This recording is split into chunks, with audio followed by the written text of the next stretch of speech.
I'm most looking forward to Indianapolis, of course. To me, that race means everything, plain and simple.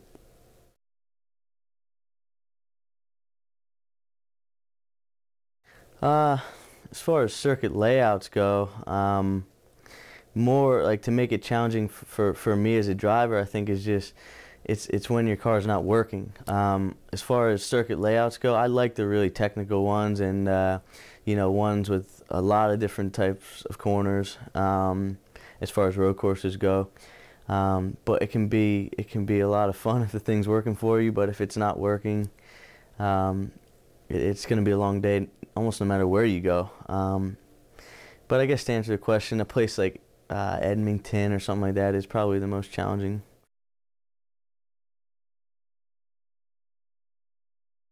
Yeah, yeah, to be part of it, I think yeah, I'm honored, you know, and to see, I forget, we're in the 200s of living drivers. I guess they're having everybody come there, and that's definitely a cool thing. Most of my family, I think, showing up for that, but no, it means a lot to me, you know, that race in particular. But you know, what it would mean to win the 100th, I can't put into words.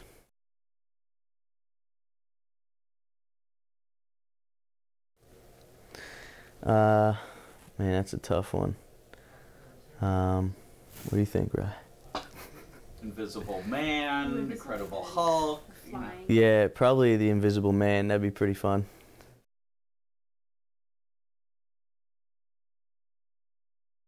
Oh man. Well, fortunately, Dad's normally right there. You know, my grandfather, I'm not sure if he's retired yet. He keeps talking about Vegas, but obviously it's between the two of them.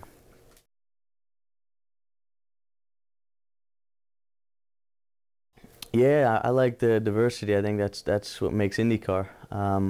You know, you have a lot of different series. You have Formula One that just does the road courses and stuff like that, and then out NASCAR does a few. But I like the diversity. I really I like. It doesn't matter if I show up at a short oval, big oval, road course, street course. I'm ready.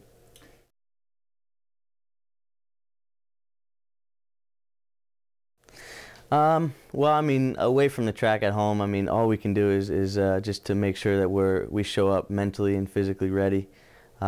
Which, knock on wood, I haven't shown up otherwise. But I think, you know, there's only so much treadmill running and physical training we can do. The best thing for me is what we're able to do tomorrow and just drive the race car. But you know, as soon as the checker flag drops at one race, we're looking to the next.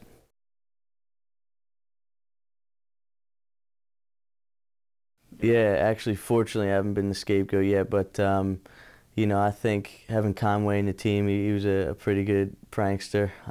We'll probably give him some now that he's the rookie on the team, but you probably have to ask like Brian Herta. He's like the mastermind behind all that, or Dan Weldon. He was the scapegoat a lot of times.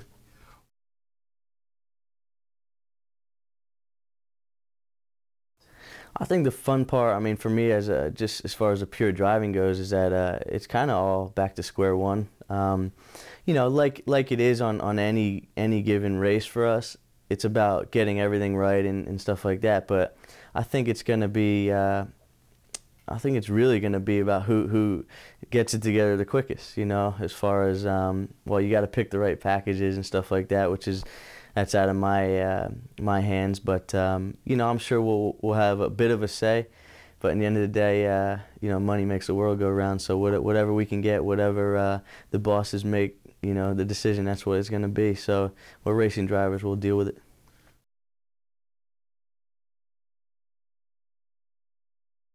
Yeah, there's like a bit of a story behind that. Like it was a go-kart race, you know. I was 9 years old and stuff, and initially I just went into it.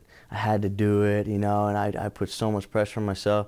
I would literally win a race and leave the track and say that's what I had to do, and not even be happy, nothing, just okay, next race. And I wasn't enjoying myself, you know. I was doing it for like the fear of losing rather than the joy of winning, you know, and that actually made me take a step back away from it and kind of feel my father and grandfather out as far as what they'd say.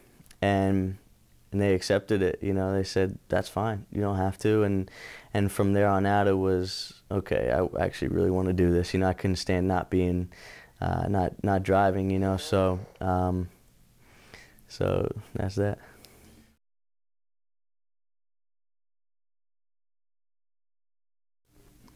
St. Pete.